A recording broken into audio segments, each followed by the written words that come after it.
Nature গোলামানা, nature বাদ দিয়ে স্বাধীন মানুষের স্বভাবে আসতে হবে। স্বাধীন মানুষের স্বভাব কি? আবু সুফিয়ান কাফের, মুশরিক, বদর, উহুদ, খন্দক, হুদাইবিয়া, অসংখ্য যুদ্ধ আল্লাহর নবীর বিরুদ্ধে লড়েছে, কিন্তু Abu Sufyan leader, by born leader.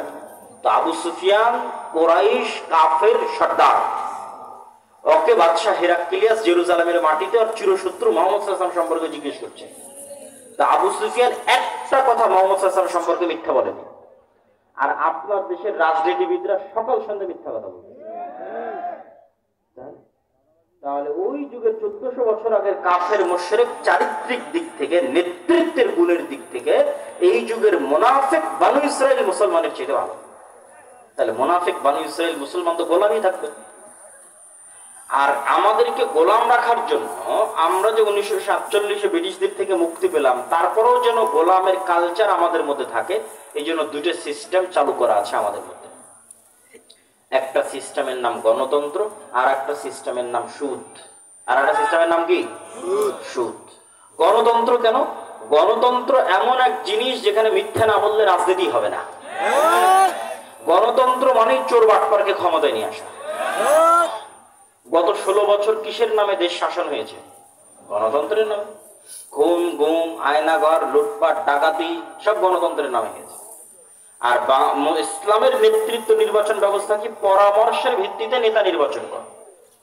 এই গ্রামের মানুষ যদি মাদ্রাসা চালাতে পারে, মসজিদ চালাতে পারে, তো গ্রামের মানুষ একসাথে একত্রিত হয়ে বলতে পারে না যে আমাদের গ্রামের প্রধান কে হবে? পরামর্শ করে ঠিক করে দিবে যে অমুক গ্রামের প্রধান। কঠিন কিছু না, ঠিক করতে পারবে। কিন্তু গণতন্ত্র কি বলছে? না, এভাবে ঠিক করা যাবে না। তোমরা গ্রামের সব মানুষ একসাথে বসে তোমাদের গ্রামের প্রধান নির্বাচন করবে, তাহলে তো তোমরা সব সত্যবাদী, ন্যায়পরায়ণ হবে, আমানতদার হয়ে যাবে। তোমরা তো কেউ মিথ্যা বলা শিখবে না। তাহলে তোমাদের মধ্যে নেতা নির্বাচন হবে কি হবে? ওই এক গ্রামের মধ্যে একজন দাঁড়িয়ে বলবে আমি নেতা হবো, আমাকে কে কে ভোট দিবি। ওর বিপরীতে আর একজন দাঁড়িয়ে বলবে আমি নেতা হবো, আমাকে কে ভোট দিবি। যে দুইজন টাকা নিয়ে ভোট কিনতে লেগে গেল। তাহলে যতজনের ভোট কিনতেছে সবগুলো মিথ্যুক, ও নিজেও মিথ্যুক, আর বিপরীত দলও মিথ্যুক। তাহলে মিথ্যা বলার কালচার অব্যাহত আছে।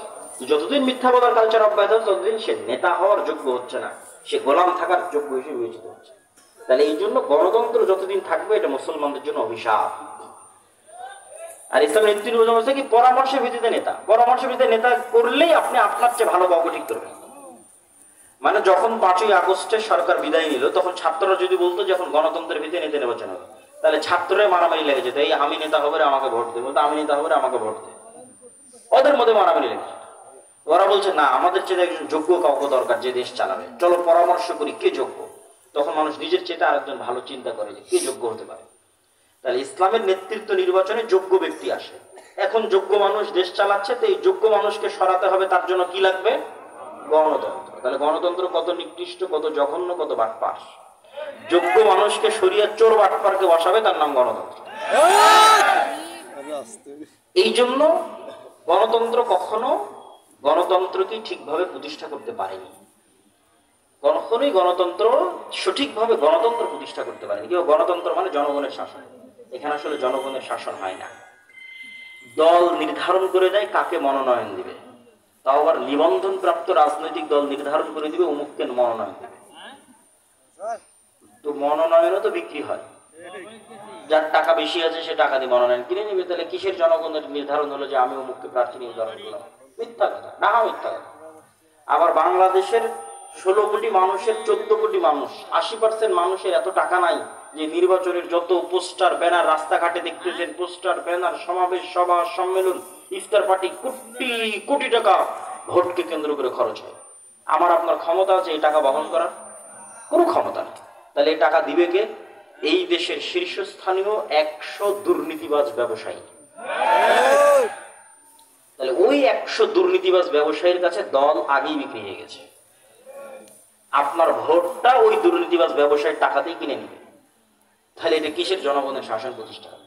একদল এলিট ক্লাস দুর্নীতিবাজ ব্যবসায়ীদের একটা সিন্ডিকেট, পুঁজিবাদী অর্থনীতির একটা সিন্ডিকেট প্রতিষ্ঠিত। আর 2 নম্বর গোলামীর নিজামের নাম হচ্ছে সুদ। 2 নম্বর গোলামীর নিজামের নাম কি? সুদ। রাসূলুল্লাহ সাল্লাল্লাহু আলাইহি ওয়াসাল্লাম